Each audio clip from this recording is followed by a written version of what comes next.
I don't read nearly as much urban fantasy as I think that I would like to. Every once in a while I come across one that reminds me what appeals to me about the genre to begin with. Mainly if you live in a big city and everything seems normal, but then you peel back one layer and you find out that there are actually werewolves running your water sanitation department, and the vampires are doing blood drives, and who knows what the zombies are up to.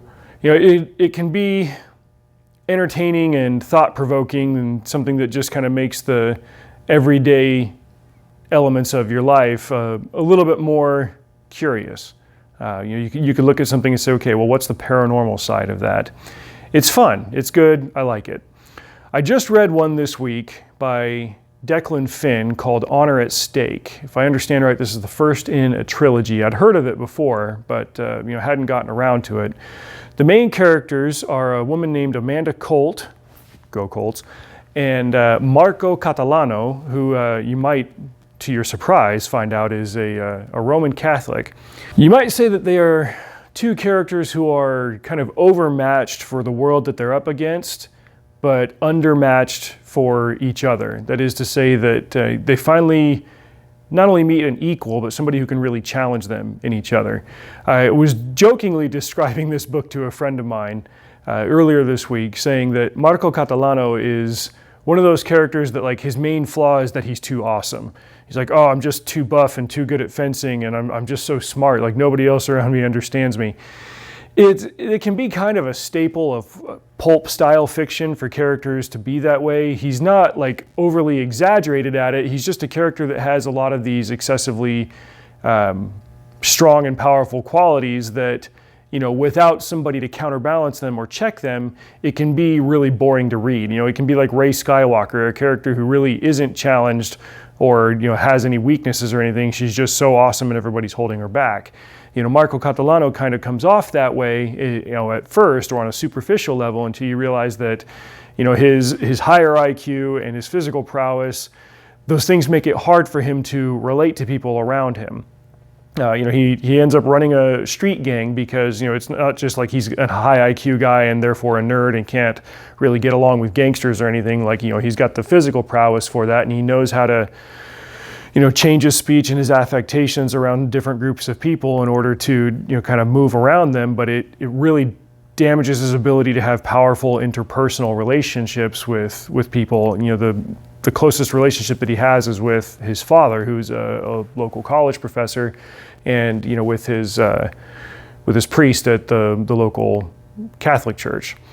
But then when he meets Amanda Colt, who is a vampire and is significantly older than him, and therefore has more life experience, has a lot more maturity than his peers, suddenly he finds somebody that he can bounce off of. Now, naturally, taking a look at that cover, there's going to be a romantic draw, and the question becomes, does he want to? Should he give into this? Does she want him? Will they? Won't they? But not in like the cheesy TV show kind of way. It was well done. Initially, after I finished reading it, I was like, wow, like, did this guy really have any shortcomings, any limitations? And I was like, well, no, really the limitation was her. That was the challenge for him. In digesting this book, I thought back to a Michael Crichton novel that he wrote back when he was penning, these pulpy titles under a pseudonym called Binary. This was about a government agent whose job it was to track down, some chemical weapon that was going to be dropped during the 1972, I think it was the Republican convention in San Diego. And this agent was very smart and very analytical, and he was able to kind of outthink this terrorist criminal guy who was going to, gas an entire city with this chemical agent. And at one point, the government agent's assistant was like, wow, you must be like one of those prodigies people talk about. And the agent whirls on him and he goes, no, there's nothing different about how my brain works. I'm not special or whatever. I'm just, I work hard at this. I try hard at this. And, I thought that's kind of cool. I appreciated that emphasis on that because, we have this tendency to treat people who try hard as like, oh, they're just neurodivergent. They're just, unable to, process the world the way that us normies do. They're on another level. And it's like, no, maybe they just try hard. Maybe they just are that way. Now while Marco Catalano has, a high IQ, that's not the result of some quality that he can't control, and that is just a natural result of how his brain works. Like, the man is driven. He's not a slave to his neural chemistry or anything. He's driven. He's a character with values, and he doesn't compromise those values. That's something that I appreciate heavily in a protagonist.